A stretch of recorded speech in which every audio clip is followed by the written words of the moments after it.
It's all your fault, you know. I was shaken to the core by these tender words from my beloved wife of just over 5 years.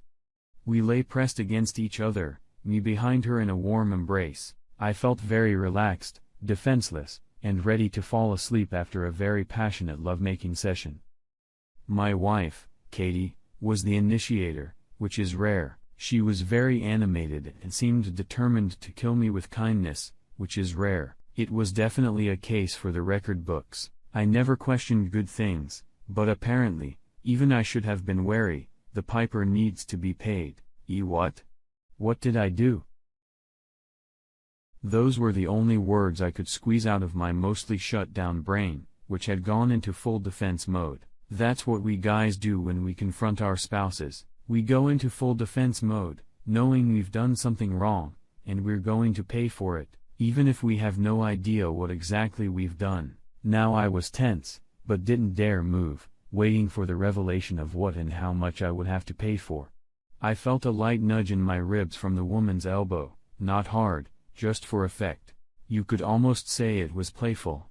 It's all your damn fault. According to the timetable, the plan was supposed to be in full force. By now, we would be in divorce court and I would be on my way to a reasonably cross for a single life. I was also supposed to be on the lookout for husband number 2. Now I'm awake. What the fuck are you talking about? What's the plan? Are you out of your fucking mind? What you're saying doesn't make any sense. My voice was gaining volume and pitch, turning into a horrible male version of whiny. I rarely swore at Katie, and here I was swearing and whining at the same time. She turned to face me as I lay back leaning on my elbow. She threw her soft leg over mine and ran her index finger over my lips. She began to whisper to me, "Baby, don't swear at me. It's alright. Just relax. I had to tell you something, and I didn't know how to tell you. So I just blurted it out. Just relax. Relax. I'd advise you not to get your panties in a but I seem to remember that you're not wearing them right now." I could see her smile in the dim light and she continued to whisper her assurances. "That's it. Relax. Everything will be fine. You'll see." She took a deep breath. "For the last month or so, I've been a real nerd to you until I left for my mom and sisters. I know that, subconsciously, it was part of my exit strategy." Exit strategy? I felt myself tense up again. "Just relax. You'll figure it out soon enough." So I went on my little family reunion trip. And first, as you know, I visited my mom. Not only did I get to see her, but I also got a little support and advice on how to implement the plan. What I didn't count on was seeing her in her element and observing her life a bit. She lives in a great house, has some very cool cars. My favorite is a Maserati. She has young boy toys that she plays with and seems to have everything a woman could want if you love money and the trappings of wealth. She has achieved all of this by developing and following the plan, a term she coined herself. The plan is simply to find some guy, marry him and stay married for about 5 years, then you divorce him, get half the assets, and move on to the next husband, and it's all over again. My mom has been married 7 times, has 3 daughters from 3 different husbands, is now divorced according to her for the last time, and is living very luxuriously. She told me it was time for me to move on with my life and gave me a list of things I should be sure to do and ask for during my divorce. You know, negotiation tips. You didn't know it, but you were about to be hung out to dry. That told me a lot.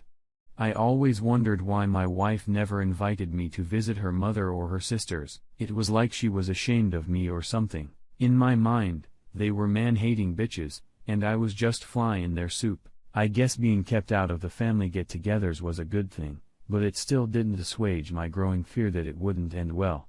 The fact that she told me about it was a small glimmer of hope. Since bailiffs don't usually show up in your bedroom at night to serve you with divorce papers, it didn't make sense that she was going to give me a surprise gotcha statement right away. Katie continued. With renewed determination and even more ammunition, I went to see my older sister Janine. She seemed to be doing well. She just married husband number 3 and is living quite luxuriously. I met Trent, her new husband. He seemed pretty normal to me, but was generally pretty boring and kept squinting at me. Janine said he works as a sales rep and is away a lot, which is fine with her because he's pretty boring in bed. She said she couldn't wait for the 5 years to be over. She spoke with some fondness about her first husband, Tim, who she said was a fantastic lover and generally a good man. As far as she knows, he has remarried, has 2 children and seems quite happy. She recently got together with him. And at least now they can talk because he's no longer resentful or angry, but I highly doubt they will ever be friends. It's really sad. I always liked him and thought he was right for her. I've never met husband number 2. Janine only married him because he was rich.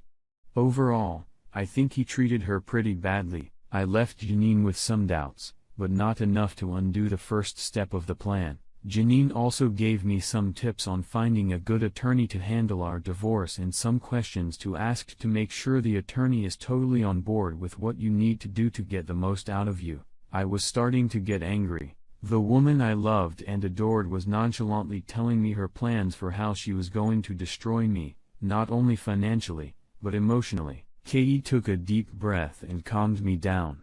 Almost done. Hang in there, you can speak up in another minute.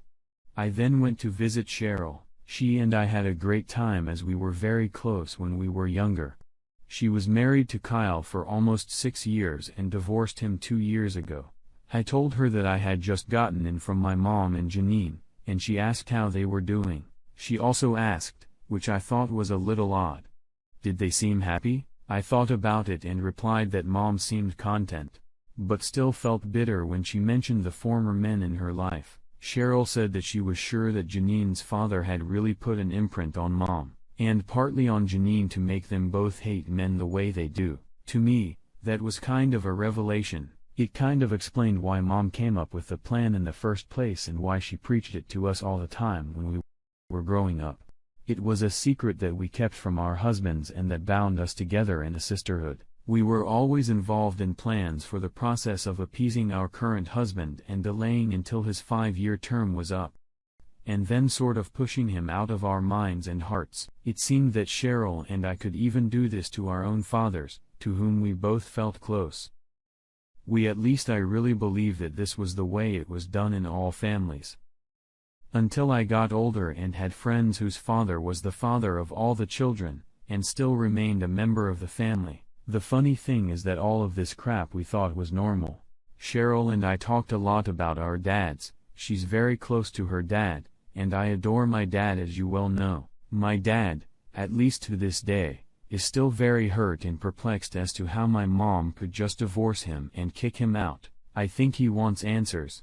I'm sure he's still wondering what he did to his mom to push her away. Poor guy still doesn't know what to do. I may have to figure out a way to let him know without pushing mom away. I'll have to work on that. Anyway, as Cheryl and I were talking, I told her I was getting ready to start my version of the plan, and she got a very sad look on her face. Then she sighed heavily. She told me that divorcing Kyle was the worst mistake of her life. She said that he loved her and treated her very well, and she in turn loved and cared for him. They were partners and friends, and she hates that she gave in to pressure from her mom and Janine to go along with the plan. With tears in her eyes, she said the man who once adored her now hates her to the core and won't even talk to her. She tried to contact him, but he got a restraining order against her harassment. She started dating again, but is looking for another Kyle she can't find. She then looked at me intently and asked me if I was happily married. I was forced to admit that I was. I thought about it some more and realized that I am very, very happy, and it would be hard for me to replace you. Besides, it was the first time I thought about what you would think and feel if I just divorced you. How could I do that to you? I'm ashamed to admit it, but the thought never even crossed my mind before. How stupid is that? I just stared. I'm sure with a fair amount of horror at my Katie, horrified that this woman I loved could think in such terms with no regard for me or my feelings. For all the time we'd been together, shocked that she would even talk about it like it was some random event, Angry that other people outside of our life together could have had such influence over her that they encouraged her to break up with us without regard for our feelings, and that was part of her deeply ingrained belief system. I was also hurt and resentful that this could be our end. I felt helpless and angry and was on the verge of tears. Katie just looked at me with tears in her eyes. "I know, baby, and I'm so sorry. I know this all sounds so crazy. It sounds crazy even to me now that I've had a chance to think about it all." Katie stroked my cheek and pulled my head to hers for a kiss, a soft kiss of hope and gratitude, and then she whispered to me in a husky voice full of emotion, "I knew at once. I knew without a doubt that I could never let you go. I couldn't divorce you over some stupid plan that arose from hurting my mom years ago. I love you too much. I will never ever be able to find anyone else who makes me feel the way you can and love me the way you keep proving to me. I'm afraid you're stuck with me unless, of course, you realize that I'm too crazy to live with me and decide to carry out the plan yourself. The ball is now in your court. You have to make a decision. I've already called my mom and sisters and told them that the plan is no longer a part of my plans and my life. I'm yours until you can't take me anymore." All doubt and anger vanished the second she said those words. I was sure. I was relieved. I was in love. We were making love again with more passion and intensity than we probably had since our honeymoon. Two people reaffirm their love and commitment to each other in a way that only happens when they both feel and believe it to the core. We cuddled again in the same pose we had before her confession when she whispered, "Now that we're stuck with each other, maybe we should discuss those children you so insistently hinted about." I stood next to the hospital bed on which lay the frail cancer-stricken body of Katie, my wife for 62 years that had flown by all too quickly. I held her hand, trying desperately to stay on my feet. At the opposite end of the room from the bed, sat our 4 children, their spouses, and several of our older grandchildren. Our 12-year-old granddaughter Jenny looked at me intently and asked, "What were you thinking, Poppy?" The perceptive stinker always seemed to know when my thoughts were far away. "I was thinking about the time when I knew for sure that your grandmother really loved me." I smiled at the memory, but I felt sick at the realization that our life together would soon be over. Katie's suffering would soon be over and I would only have to wait for my turn. I felt a light touch on my arm. Katie's eyes were open and clear, and her breathing was even time in days.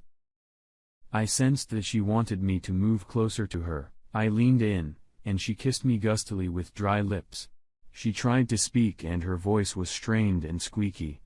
"I've had a wonderful life, my love." Her big brown eyes gleamed warmly. "It's all your fault, you know.